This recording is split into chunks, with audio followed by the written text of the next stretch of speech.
Amitatasya Atita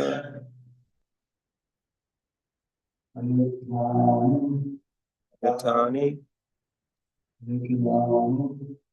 Yani Yubhijanta Devanam Ani Me Vritaha Chunu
That's correct.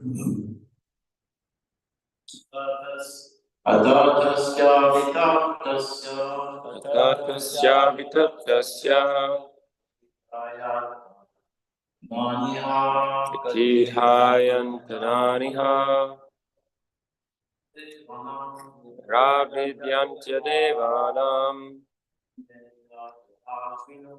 Anime gadatashinu Atatasya vitaptasya Tidhayantananiha Ravidyantya devanam Anime gadatashinu Atatasya vitaptasya Tidhayantananiha Niravidyantya devanam Anime gadatashinu Atatasya vitaptasya Tidhayantananiha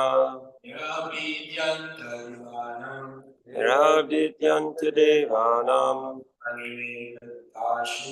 Anime gadatashinu Atatasya vitaptasya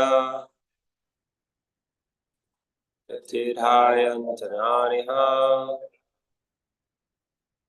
Niravidyantya devanam Anime gadatashinu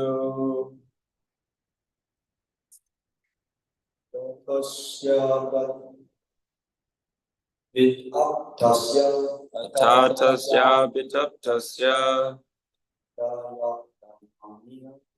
Tidhayantananiha Niravidyantya devanam Tani me gadata shrinu.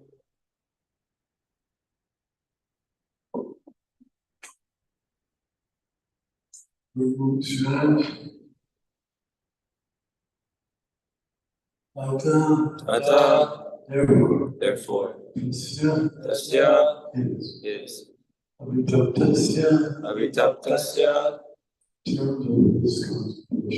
terms of his contemplation. Katidha, how many? Ayatanani, embodiments. There were. Nirabidyantya, separated parts. Evanam, of the demigods. Tani, all those. Egarataha, described by me. Shrinu, just here. Translation, Mantra said, you may now hear from me how the Supreme Lord separated himself into diverse forms of the demigods, actually manifestation of his activity.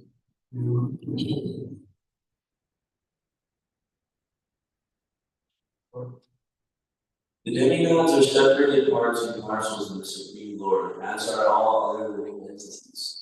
The only difference between the demigods and the ordinary living entities is that when the living entities are rich in pious acts of devotional service to the Lord, and when their desire to lord it over material entities is vanished, they are promoted to the posts of demigods, who are entrusted by the Lord with executing the management of the universal affairs.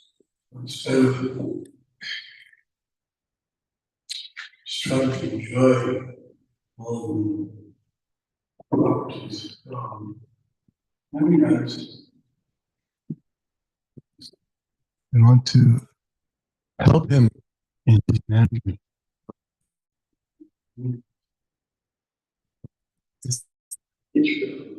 These particles to cooperate with the whole, and the whole has the big picture. It's like in our body, the hands and the feet, and the ears and the nose, all the senses, all the parts of the body cooperate together because it's in the best interest of the whole. Individually, it's very good, and collectively, it's very good. The demigods know that. They're very intelligent. They've understood. So sometimes we say we understand the demigods are called saguna, or they still have some material desires, sakama, kama bhakti. They have some but we shouldn't consider them not devotees. One of his disciples is named Indradas, Indradev Das. This is a name for a demigod, or Yamaraj. He gave those names. They're considered great devotees. Do so much service. Yamaraj, it's a difficult task and a thankless task to deal with all the criminals, to have to address them and keep track of all the laws they've broken, all the misdeeds they've done, and then with witnesses as of evidence, all these things. Like a judge doesn't just sit there and give his decisions without having a lot of background work to deliberate on. So it's a big operation. Of course, nowadays, the task of taking care of the wrongdoers is not being carried out very well. People steal, people murder, and they're still walking the streets. That wouldn't happen when the Vedic Kshatriyas were in their position. They would take it very seriously. It wouldn't just, well, it's too bad. Sure, karma. No, they took it that it was their responsibility to make sure that everyone followed the laws.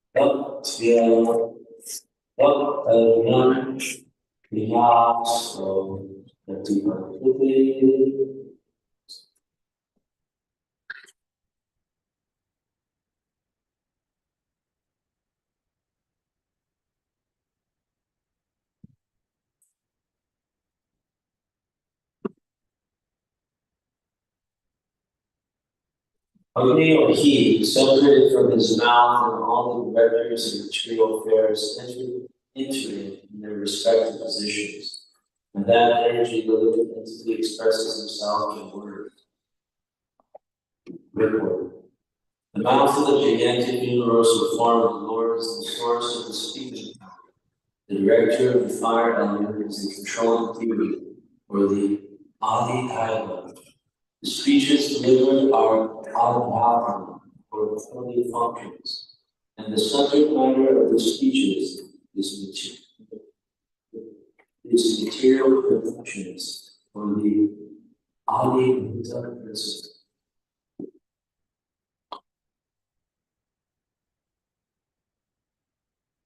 Go to the translation.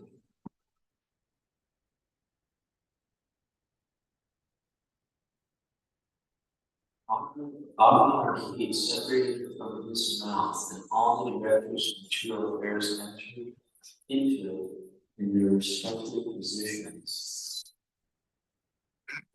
And that energy of the entity expresses himself in words. So we can see here that this is some more detailed explanations about how the Lord is the source of everything. Essentially, He's the source of all the demigods, all the senses. It's called Rishikesh, and He's by His will. All these things are happening,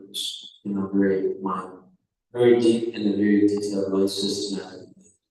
So we can continue reading, see what else is there.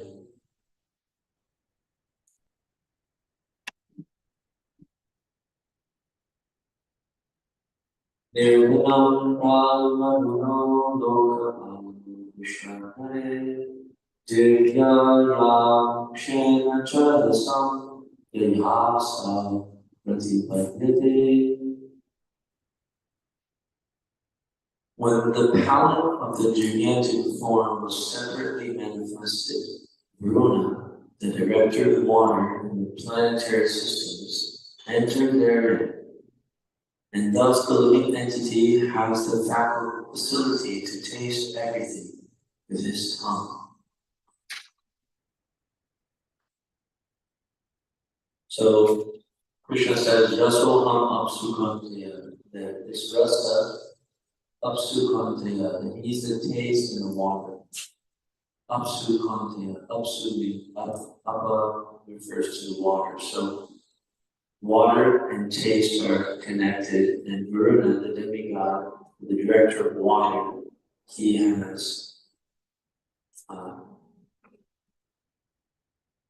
has a specific role with his taste.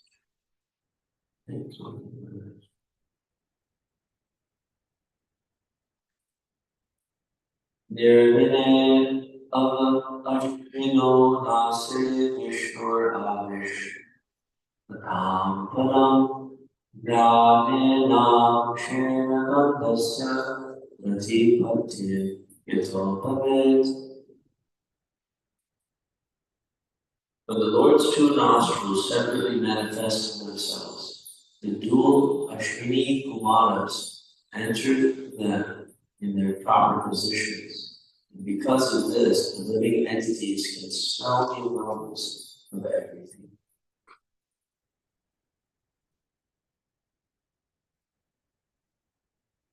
The Ashwini Kumaras are there's two of them, and they were the fathers of the two brothers, Nakula and Sahadeva, who Queen Kunti called with permission of her husband Pandu. So these two personalities are the demigods that have to do with the ability to smell aromas. So let's go to the next one.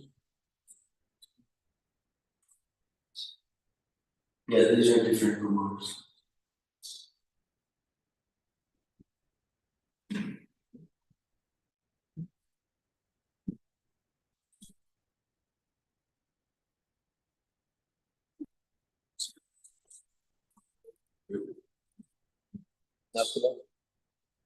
These were four brothers. Or I guess Yuti and Shipala, or was someone else? That was the other one. Yeah, you're right. Can you explain it? These are not four Kumaras, these are separate, two other Kumaras. Yeah, so these aren't the four Kumaras, that was the first question. Then nice clarification from a scholar is actually that Kunti actually gave the mantra to Pandu's second wife, Manjri.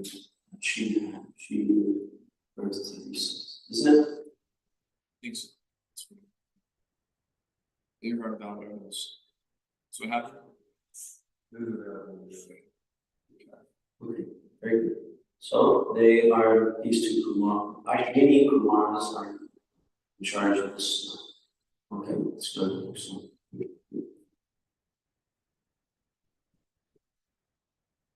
Devine Akshi Varsha Lokavama Vishvakuhu Chakshu Sham Shen Rupana Pratipati Yathopavet. Thereafter, the two eyes of the gigantic form of the Lord were separately manifested. The sun, the director of light, entered them with partial representation of Isa, and thus the living entities can have vision forms. Next. Nirvinanyasya charmani Okapalo Vibhashad Pranenam Shena Samsparsham Yena Samadhi. When there was a manifestation of skin separated from the gigantic form, Anila, the deity directing the wind, entered with partial touch, and thus the living entity can realize tactile knowledge. Next. Arnavastin Vinyarvino Dishyam Swam Vishnu Disha Shrotre Nam Shena Shabdasya Siddhim Kena Prabhajite.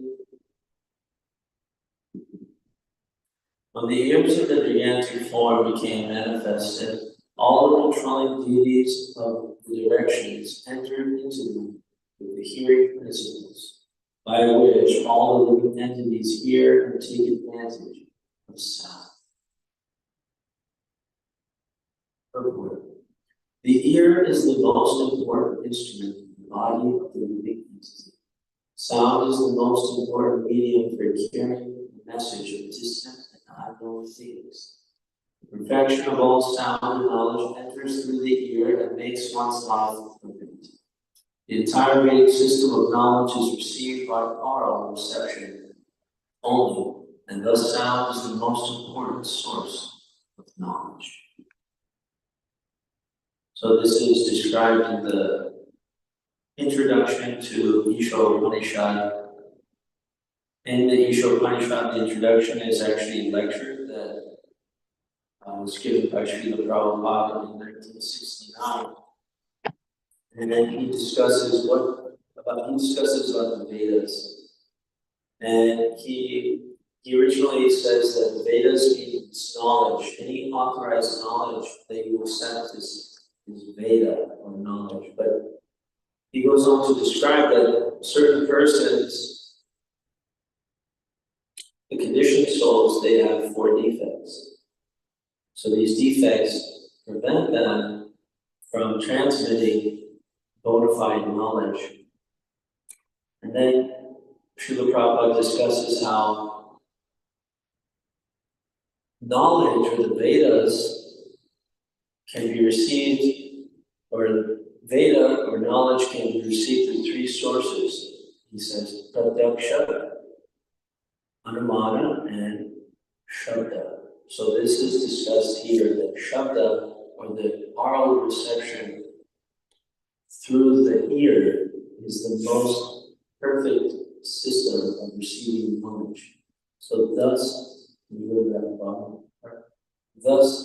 sound is the most important source of knowledge.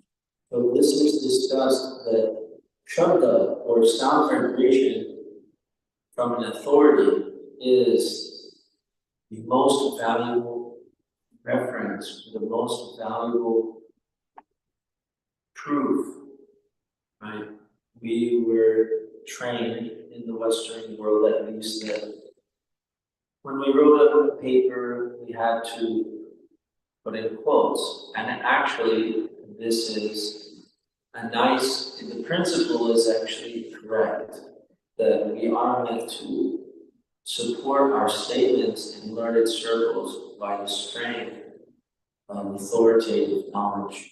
But in the West, we are taking authoritative knowledge to be anybody who's written a book, or anybody who wrote a website article, or anybody who, is in a political position, or somebody who has, calculated with his imperfect senses some imperfect data. So those sources of knowledge are not authoritative and do not give proper support to our arguments, but rather the Vedic scriptures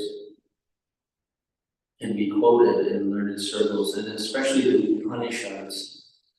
This is discussed by Prabhupada in that same lecture, that as soon as somebody in India says, you have to do this, that somebody may question, hey, what do you mean? Is this a Vedic injunction that I have to follow you without any argument? So this is the culture, the Vedic culture, where Vedas are accepted as infallible.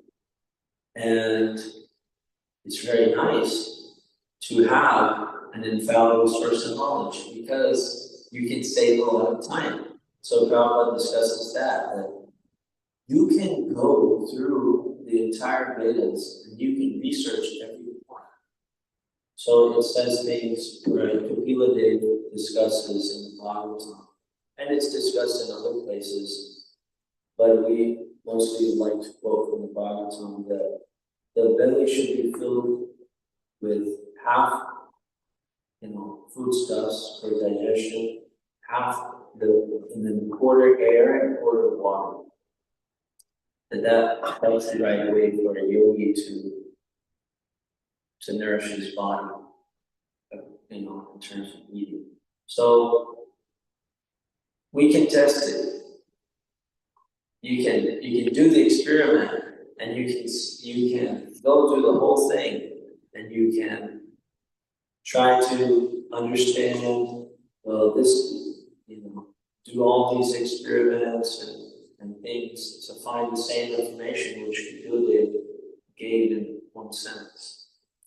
Another example which Prabhupada specifically gives in that lecture is that it says that cow dung is completely pure and antiseptic, but it also says that any stool of an animal is contaminated, and if one touches such stool, then he has to take a bath and eat.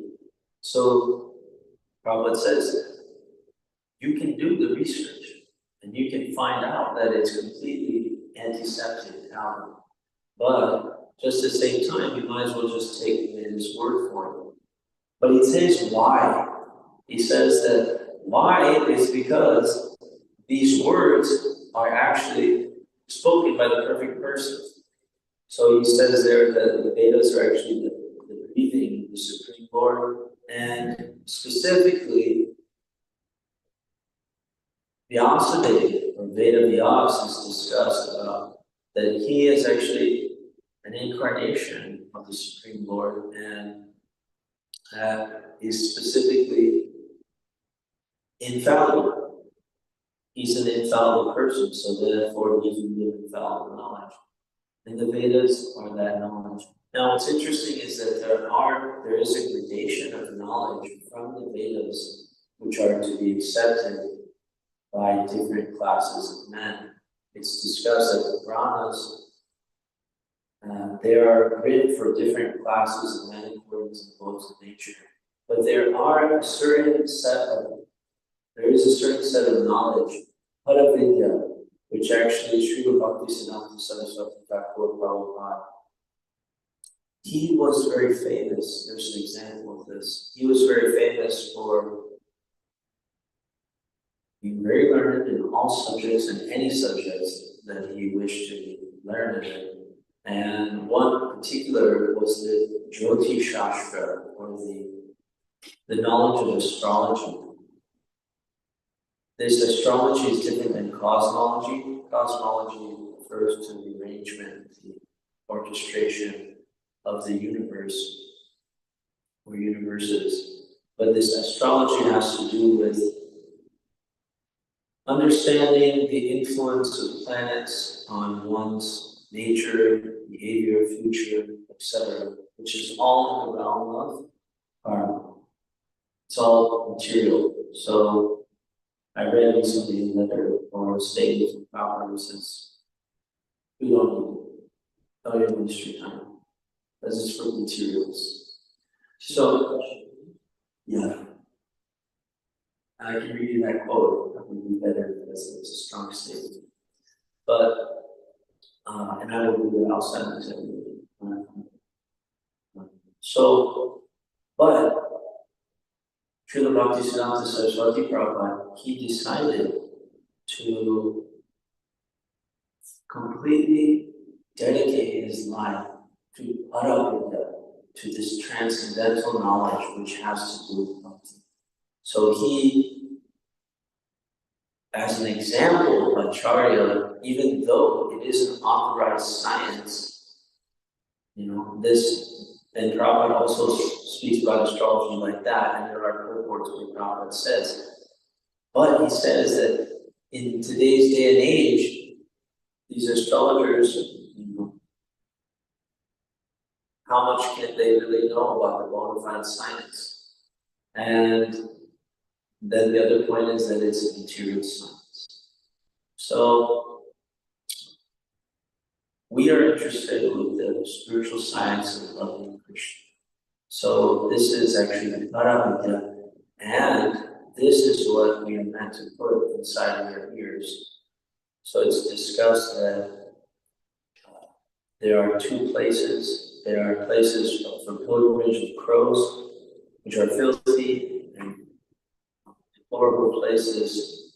These are the places which the literatures are compared to such places which do not describe the Supreme Lord. And the places, or the literatures which describe that Supreme Personality of Godhead, Lord Sri Krishna, they are likened to the crystal clear lakes filled with swans. So we aspire to hear about the Lord through our ears, through our, by reading through our inner ear, about the Lord Sri Krishna, and we can become perfect by that hearing from the authorized system. So let us go on hearing as much as possible this transcendental knowledge. Hare Krishna. Does anyone have any questions or comments?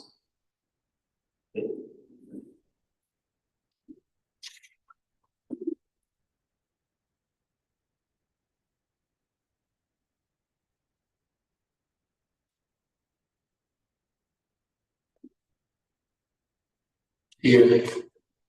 Hear about how oral perception is the most important source of knowledge. It seems like it's even true in a materialistic sense because, thousands of people will pay thousands of dollars just to look at your guy talk for a weekend about how to make more money and how to improve your business. And every Friday night, you want to go to the bar or something, hear live music, hear the bands playing and everything. So even in material life, the sound is how we're perceiving our knowledge. It's just that when we're hearing this transcendental knowledge, it's actually elevating us. It's helping us get out of the material nature and helping us transcend. Whereas music, you would hear like out in the streets or whatever, it's just putting you down back. It's giving you knowledge. It's giving you knowledge of passion and ignorance. Like how to be more passionate and more ignorant is all. So it's like even in the material sense, this is how knowledge is sound.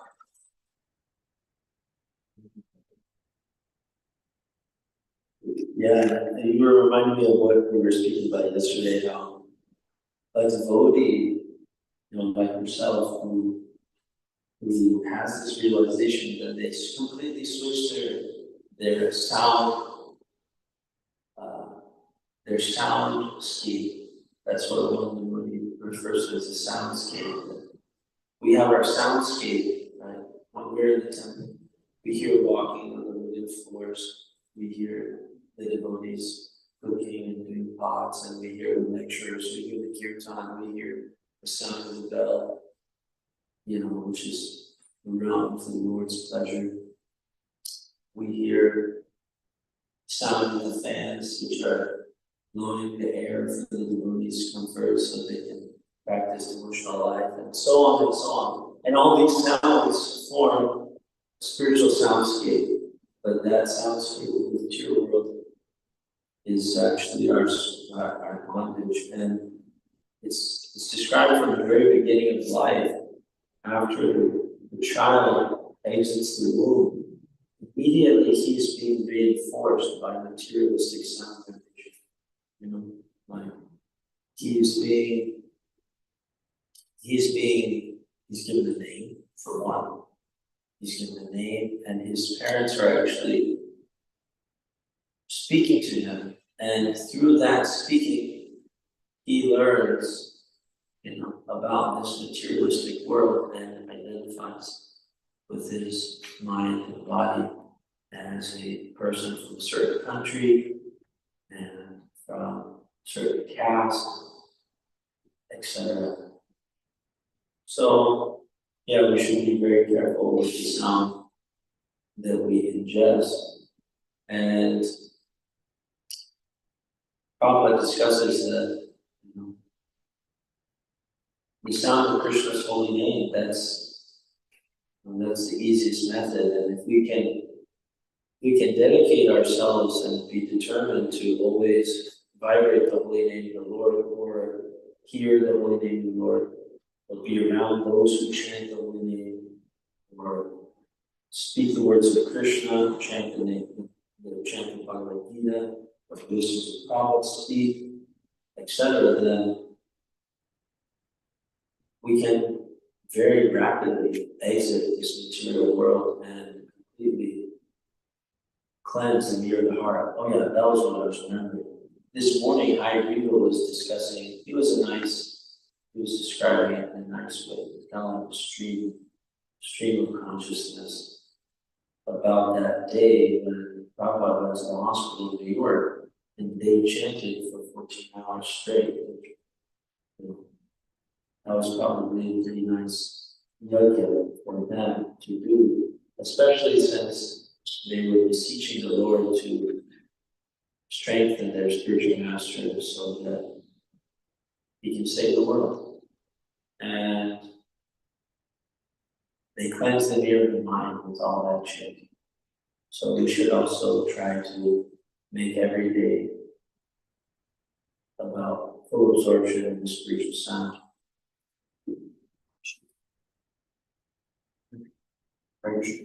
What do we do, like, you know, when we're in public, or, you know, we're in a public neighborhood? What do we do when, you know, we hear, you know, I mean, I really try so hard to keep the things that I listen to. You know, as pure as possible, but there are times when we don't have much control over what, you know, we're hearing. You know, like right now, we're doing book distribution, or you know, neighbors are playing some sort of music. Is there a way to kind of prevent our state of mind from being contaminated from, you know, these things that are uncontrollable? That's a good point. Sometimes there's some sound pollution. There's some material sound pollution, and we are more or less under attack. So at that time, you know, that's a great time. If you're getting attacked by materialistic sound, then that's a great time to divert the mind's attention to spiritual sound. So Prabhupada discusses, he uses the word loudly. Now, it was pointed out to me that this word loudly, Prabhupada oftentimes refers to chanting. He said, my Guru Maharaj was chanting loudly. Lord Chaitanya was chanting loudly. We are chanting loudly. Problem solved. That's it. So this loudly is actually a subjective word. Does that make sense? Yeah, I think so. It's like loudly is a subjective word. So loudly Yeah, in comparison to what? in comparison to what? So specifically, it means get the ear involved. When your ear is involved, your mind automatically goes there. So say there's some sound pollution, then chant or hear something bona fide in such a way that your ear is more interested in that bona fide sound. So then at that time you can chant loudly, or you can hear something loudly, which will actually divert your mind's attention to the spiritual sound.